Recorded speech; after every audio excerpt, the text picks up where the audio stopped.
Hello, this is Keenan Dunham, and doing another video for YouTube. Hello USA, I salute you. And I want to go over my entire campaign, another synopsis of my plans, and what's displayed on Dunham2016.com. Basically, I have a 4-point plan that I want to initiate for the United States of America, and I'm campaigning as an activist for all 4 of these plans to be used and implemented at any time in the United States.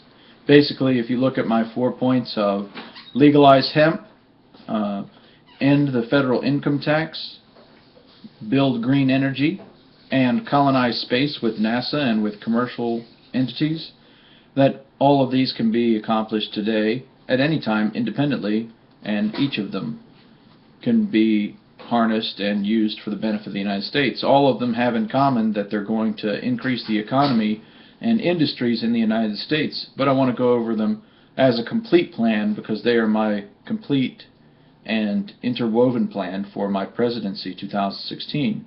So I'm running for President of the United States 2016. My name is Keenan Wallace Dunham. I was born in Norfolk, Virginia, July 16th, 1981. I will be old enough by 4 months to run for President 2016, the youngest candidate ever. At 35 years old at that time, I'll only be 35 by 4 months when the election occurs November 8th, 2016. So my 4-point plan is to legalize hemp marijuana, build green energy to a surplus nationwide, end the federal income tax, and to colonize space with NASA. And I'll go over each of those points. Firstly, legalize marijuana and hemp 100%. I just made a video about this if you want to go in depth on legalizing cannabis.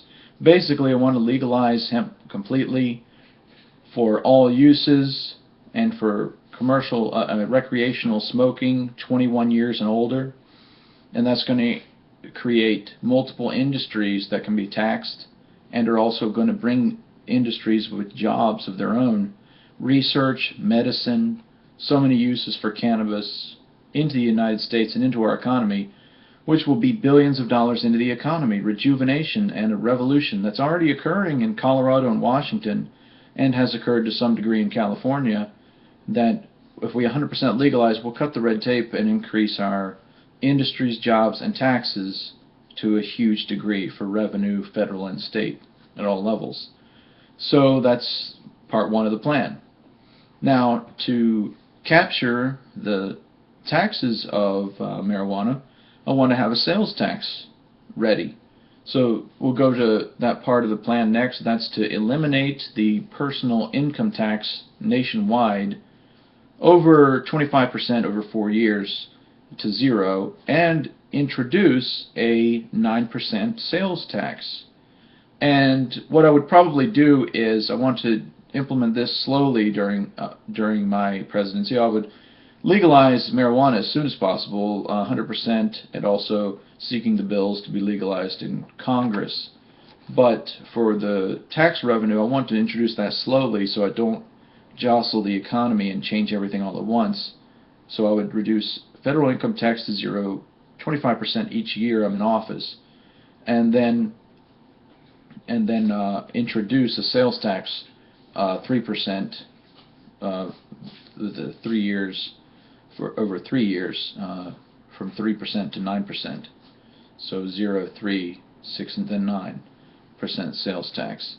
And that I would start the full 9% sales tax of marijuana immediately, as soon as before marijuana is legalized. So I want to capture that revenue. So that can be done on a very specific basis, just on marijuana, so we make sure that we get federal revenue from it being legalized. That can be done now, but basically marijuana is in a limbo federally, where people are we're allowing it from the president to be legal, but we're not paying attention to it for revenue, or not trying to harness it or plan its future. What's really missing these days is planning. There's not planning at a national level that is going to increase our economy over 20 years. And all of my plans, I want to fund them for 20 years out, and I want to fund all branches of the government 20 years out. And I've got so many industries planned that I'll be able to do that, and I want to have them fund themselves. Okay, next up, green energy. I want to build a surplus of green energy by having federally leased non-national park government land that's leased only for green energy, and also have tax incentives and various incentives for residences and commercial businesses to have solar energy and other green energies built. Solar is very important because solar panels can be put up on existing land used for other purposes. So I want to have tax incentives and cut all the red tape for solar nationwide so that solar panels can be built on, say, malls or commercial buildings, gas stations, or near schools, because that's completely safe. On state-owned buildings and land, and on federal buildings and land. So anywhere there's a federal building, some corporations are doing this. You want to have solar panels up on your property and have a tax incentive to put that up. You're going to be reducing fossil fuel energy use off the grid, and you're going to be making your own bills cheaper. And green energy needs to be maximized. You have to maximize it where you're seeking it on a very aggressive basis to have green energy up, because it replaces fossil fuel and it provides a surplus. It's for the environment and 100% safe. We want to use 100% safe procedures, but we're also bringing in industry and cheap energy, more jobs, the more we do green energy. So this is going to be very important for the next 20 years, and it's going to revolutionize our economy and bring us to another plateau. It's going to bring about a new way of operating businesses for forever, because green energy lasts forever. As long as the sun will be here, which is billions of years, we can plan for the next 50 years very easy with green energy and with seeking out all the new technologies that are possible. Not just what I'm mentioning here, mentioning 4 fields that are manifold in their technologies into many industries, but we also always need to seek out the highest technology industries. We are the innovators of the United States of America. We need to do that. And just for example, I'm a Mensa certified genius. I have 145 tested IQ, and I want to bring about as many scientific industries that are safe and bring about good technology for the United States as possible. This is just some of them. And then the last part of that plan is number 4, space colonization via NASA. And legalizing hemp, I want to take some of that taxed money from legalizing hemp and put that in NASA and into space colonization, commercial flights to space, research into hemp medicine, and into all research, researching the cures for any disease, such as Ebola, cancer, and AIDS, the 3 great diseases that are left for mankind to cure.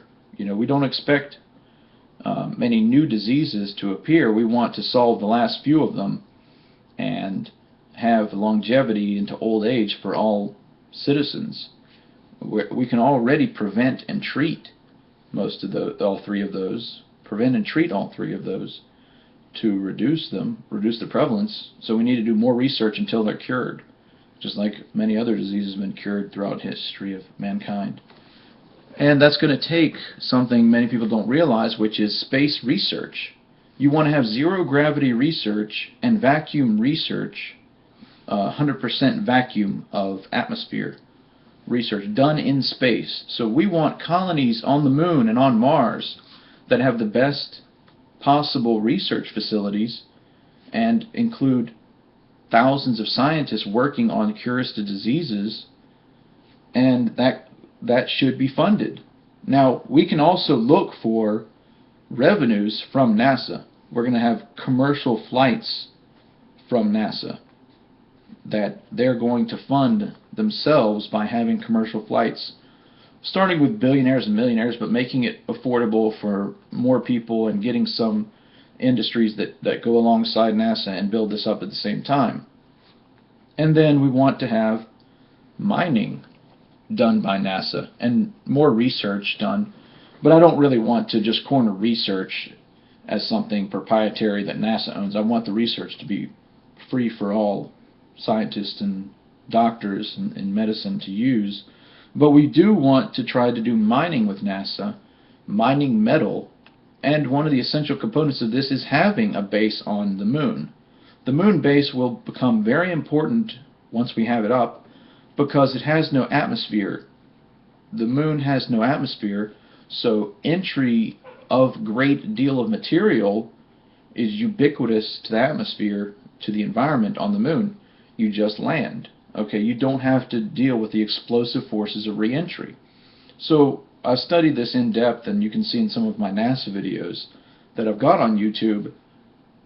Space mining can be done for metals, and we want to search for gases on various planets or oil that's projected to be on some moons of Jupiter or Saturn.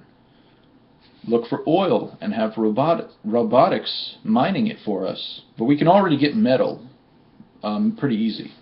So that's going to be a resource that we bring to the moon, refine it, and make it a ubiquitous resource for our space programs. Make it easily accessible, bring in robots that continuously mine and bring the material, and of course we're going to have the jobs. We're going to have thousands of NASA jobs that are available to United States citizens. And we're going to have a great international effort both on the medicine side and on the space travel side, including all countries, and all countries should be included. There's no reason not to include every single country in the research that we do to share the medicine and the robotics and computer technology, and then to also share in the space travel and in the opportunity to have a colony up there that's an international colony, and we'll represent it with astronauts and with regular people eventually. And if you look at my other YouTube videos on NASA, I've investigated that we need to do greenhouse farming on our colony, and we're going to do all sorts of research. We need to do actual greenhouse research on Earth too. We need to do more research on the International Space Station into greenhousing in space. How do you gather sunlight into a greenhouse? It's going to be easier to do it on the moon than on a space station because the space station doesn't have the sun coverage, and we're going to have to choose a place on the moon that gets the sun coverage that we want. And we're going to use solar panels as well. We're going to have a green energy in space, which is solar energy. And also want to invest in a space elevator and other orbiting materials, orbiting satellites that gather solar energy. So I've got a lot of ideas, and we're going to continue to investigate these ideas. And also, finally, I want to leave that I'm 100% for civil liberties, for rights of individuals, that we do have a problem with the Patriot Act, and we need to repeal the Patriot Act. For civil liberties, I would take 5 steps. I would end Homeland Security as an institution in the United States. I would end the Patriot Act, which needs to be done. I would bring law enforcement back to warrants and acting on basis of warrants, which when you go in the warrant system, it's only going to take a little bit more time, and I have a video about this also on YouTube, that if you base everything on warrants, you're still going to get all the law enforcement done that you need to.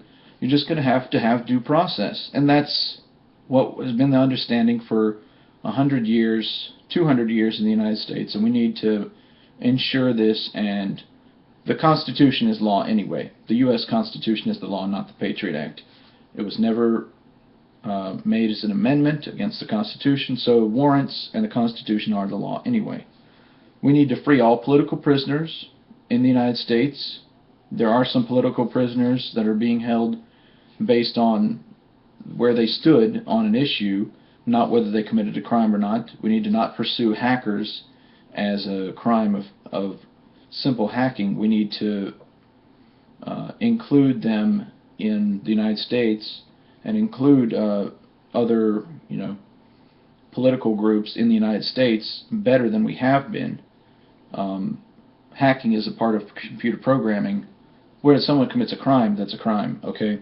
But we don't need to specially prosecute and hunt down hackers as a political prisoner. And we need to end all political targeting whatsoever, so that no one can be targeted before they've committed a crime, or marginalized or hunted down because they have a political view or are of a certain political party.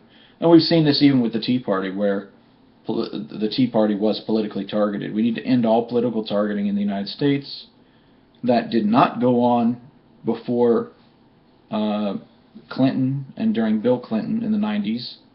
So we need to end that completely in the United States. That's just one other point I had about civil liberties. Alrighty, well, thank you all so very much, and please check out Dunham2016.com. Thank you. I salute you, USA.